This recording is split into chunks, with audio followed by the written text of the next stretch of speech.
Oh, the arms race. Everyone was freaked out by the idea of being outgunned, basically. Think of it like this. You don't want to be in a gunfight armed with a switchblade. Sure, it can do a lot of damage, but bullets are pretty frickin' fast. The arms race was a result of raging testosterone levels between the US and the USSR. Both sides were constantly advancing, technologically. So both sides felt vulnerable. Each felt they had to stay one step ahead of the other. Until the 1980s, both sides continued to develop increasingly powerful and sophisticated weapons. Thing was, before nukes were invented, the whole purpose of the military was to win wars. But after nukes came into being, the whole purpose of the military was to avert wars. I mean, think about it. To use a nuclear weapon might spur the use of another against you. This little sparring match could result in the whole Earth being blown to smithereens. So if you have nukes, and so does someone else, you probably won't be so hasty to whip out your nukes at the drop of a hat for fear of the Earth going bye-bye. Stalin actually said atomic bombs can hardly be used without spelling the end of the world. Eisenhower also said that atomic war will destroy civilization. And then there was Khrushchev. Okay, so this guy was essentially all bark and no bite. He had a thing for freaking out the US by either beating on Berlin, but he would stop just short of carrying out his dastardly deeds, just as, I don't know, launching those 64 IRBMs he's got in Cuba.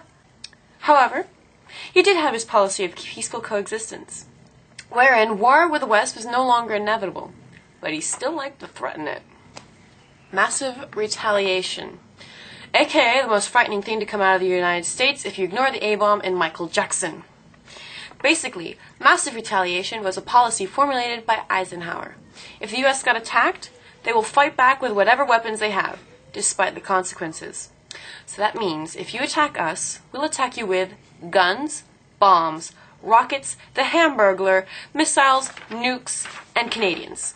And whatever else we can get our hands on. But the idea behind this was that no one would attack a country that uses nukes in response, which kind of makes sense. I have a very interesting way for you to think about it written down here. So, if there's the threat, if you pinch me, I will decapitate you with a freaking chainsaw, then dismember your bleeding corpse with a hatchet, leaving your rotting cadavers on a hillside to be eaten by the dogs and made home sweet home by maggots.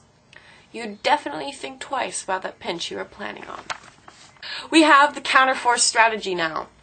We can all breathe a sigh of relief because a certain someone thought Eisenhower needed to take the chill pill and was determined to find as many options as possible outside of massive retaliation, forming the policy flexible response.